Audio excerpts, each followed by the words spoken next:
Assalamualaikum warahmatullahi wabarakatuh. Saya Alifia Salsabila Putri dari kelas 10 MIPA 3. Di sini saya akan menjelaskan materi kimia mengenai sifat unsur dan sifat keperiodikan unsur. B. Sifat unsur dan sifat keperiodikan unsur. Pertama, sifat-sifat unsur dalam sistem periodik unsur. Kedua, massa atom relatif atau Mg. Ketiga, sifat keperiodikan unsur. Yang pertama, mengenai tentang sifat-sifat unsur dalam sistem periodik unsur logam dan non-logam. Adapun, yaitu dalam satu golongan dari atas ke bawah, sifat logamnya semakin bertambah. Jika dalam periode dari kiri ke kanan, sifat logamnya semakin berkurang. Dalam bentuk wujud, ada gas, cair, dan padat. Gas meliputi He, Ne, Ar, Kr, Rn, F, Ci, O, N, dan H. Cair meliputi Br dan Hg. Padat unsur lainnya. Yang kedua, ada kemiripan sifat unsur-unsur dalam satu golongan. Sifat unsur golongan 1A bersifat logam, lunak dan dapat diiris, ringan atau massa jenis 19 cm kurang dari 3, reaktif terhadap air atau semakin reaktif seiring bertambahnya nomor atom. Yang kedua, ada sifat unsur golongan 2A bersifat logam, reaktif terhadap air atau semakin reaktif seiringnya bertambahnya nomor atom. Yang ketiga, ada sifat unsur golongan 7A bersifat non-logam, berupa molekul diatomik, beracun, berwarna, reaktif terhadap unsur golongan 1A.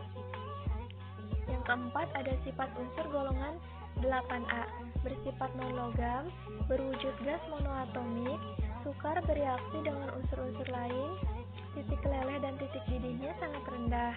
Yang kedua, ada massa atom relatif atau AR. Massa molekul relatif adalah perbandingan massa satu molekul senyawa terhadap massa satu atom C-12.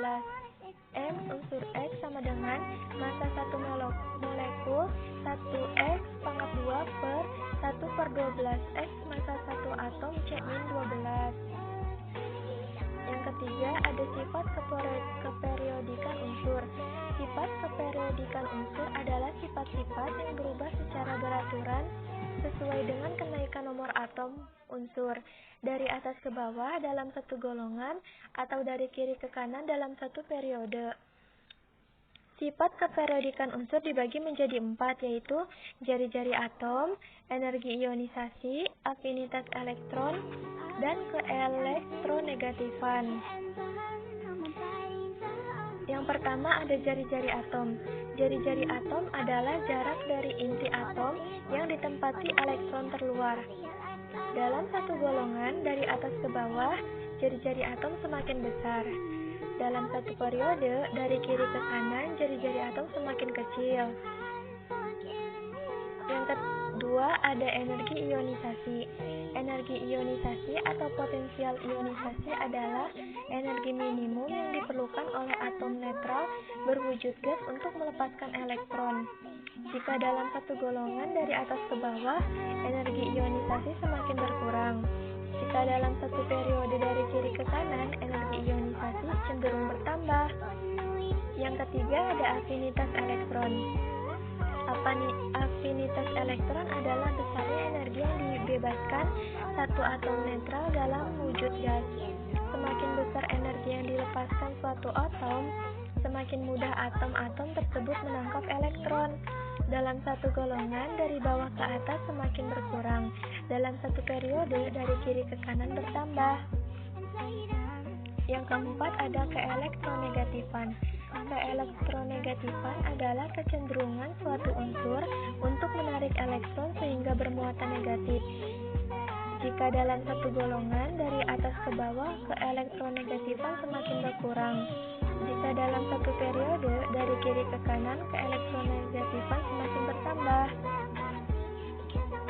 Sekian dari saya, terima kasih. Wassalamualaikum warahmatullahi wabarakatuh.